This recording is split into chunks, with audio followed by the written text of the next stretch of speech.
Good morning, good afternoon, or good evening, my friends, wherever you might be, and thank you for joining me today as we discuss Book 2 of the Strength of Thousands Adventure Path, spoken on the song Wind. And I'll be honest, I had a really hard time with this book because over and over throughout the adventure, I felt like I, as the GM, was being asked to do two pretty contradictory things, which I felt made pacing at the table pretty difficult. But before we get into an overview of what those things are and help you navigate those as a GM, I want to start by saying that this video will be full of spoilers, both from Book 2 of Strength of Thousands as well as the overall adventure path. So if you are playing in this campaign, I would recommend you click away now.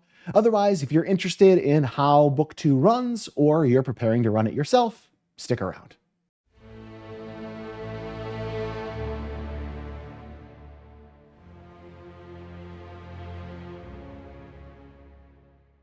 There are a number of different styles of adventure in TTRPGs. Common ones include dungeon crawls, wilderness exploration, or political intrigue. The two styles on display in Book 2 of Strength of Thousands are mystery and montage. I'll briefly describe both and see if you can figure out where the challenges are.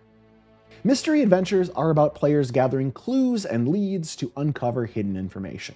One scene is going to provide a clue or a hint, which is then going to lead into the next scene, which provides the next clue or hint. The trail of breadcrumbs for the player characters to follow. Sometimes it might be unclear where the players should go next, so they're encouraged to investigate or research or dig up more information to provide context to their currently unclear clues.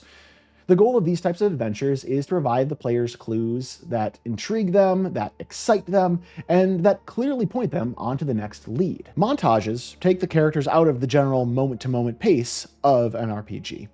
Instead, the GM describes a period of time, such as a few days in town or a few weeks off the adventuring trail, and players are describing very generally how they would be spending it.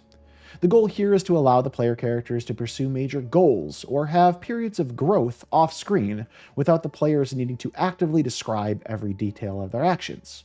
In effect, players during montages are giving up a little bit of their agency in exchange for a narratively useful slice of their character's life, showing how they can grow over time. So why does this matter for Book 2 of Strength of Thousands? Well, Chapter 1 of the book sets up two great mystery adventures. Who is the shady figure taking over the underworld in Nantambu, and why is the infrastructure of Nantambu crumbling with a political fallout from the magistrate mayor? After two brief dungeon crawls where the players gather clues to put them down the path of each of these mysteries, the players are going to be primed for a mystery type of adventure and be ready to dive in, start investigating clues, following leads, and trying to gather more information. However, it's at this point, after building all this excitement, that the adventure pulls the emergency brake. Instead of Jonatimo sending them on their next quest, they're generally expected to just return back to their studies, forget about all the clues that they just gathered, and instead wait for the next set of quests to present themselves from the various teachers at the Magambia. And this pattern of a few weeks passing and another teacher approaching them with another quest repeats over and over again throughout Chapter 2.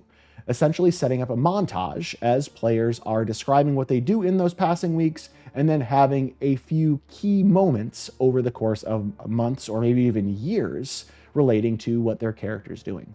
So from my perspective, you have a choice to make as the GM running Book 2. Either you can tell the players that nothing happens for several weeks, potentially taking away their agency and disrupting their expectation of a mystery plot, or you can try to lean into that mystery plot, respect the player's choices, but know behind the scenes and behind the screen that the quests as written are going to expect multiple months to pass, and you're going to need to do some rewriting on the way. First option is to run the book as written, which is more like a montage. In this case, I'd recommend reminding the players that their characters first and foremost are students at the Magambia. They should be focusing on their studies, and after all, the chime ringers are there to help follow up on any of these challenges that Nantambu is facing. Have teachers or students the players respect, discourage them from participating in these kinds of extracurricular investigations, and instead be patient as they finish their studies and have other opportunities to present themselves and prove their case. Now, if that doesn't work, you may need to shift to an out-of-character chat with the players. Let them know that over the course of Chapter 2, many months pass, and the opportunities that their characters will have to solve these mysteries will come up over the course of those months, but it's not something that they should be chasing right away. Option 2, which is what I opted to do with mixed success, is to rewrite the adventure as a mystery. There are a lot of great resources out there. There's a blog called We Play in a Society, which has a lot of good ideas on how you can interweave an active investigation into Book 2. There's also a really interesting story web and clue web on the Strength of Thousands subreddit that lets you channel your inner Charlie and plot out all of the different interconnected people and clues that are presented throughout the adventure and allow you to make those connections yourself between the encounters. If you're aware of any other resources, or have ideas on how to tie some of these quest hooks together, leave those in the comments below. With this approach, you'll need to move a lot of the information from the quests that the teachers give the players into the events and encounters themselves. Potentially, Abea warns of a plot to rob buskers, which would guide the players down the path of the Busker Woes quest. Or, as they're investigating the lockpicks they found at Oba's menagerie, they learn of an unsolved murder at an abandoned mansion where similar lockpicks were found, leading to the Ghost Stories quest. Now that solves the pacing of the mystery a little bit better, but it still doesn't address our challenge of time. After all, by the end of Book 2, the players are expected to be risen up as teachers, and it would seem a little funny if only a few days or weeks had passed between them being made attendants and then suddenly becoming teachers at the Magambia.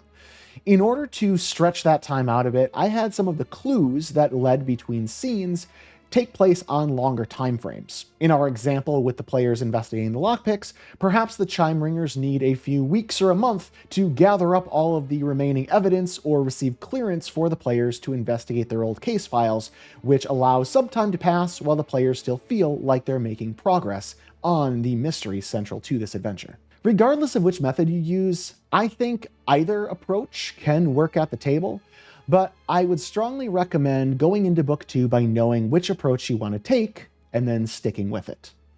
Is this going to be a tense mystery where player characters are following clues?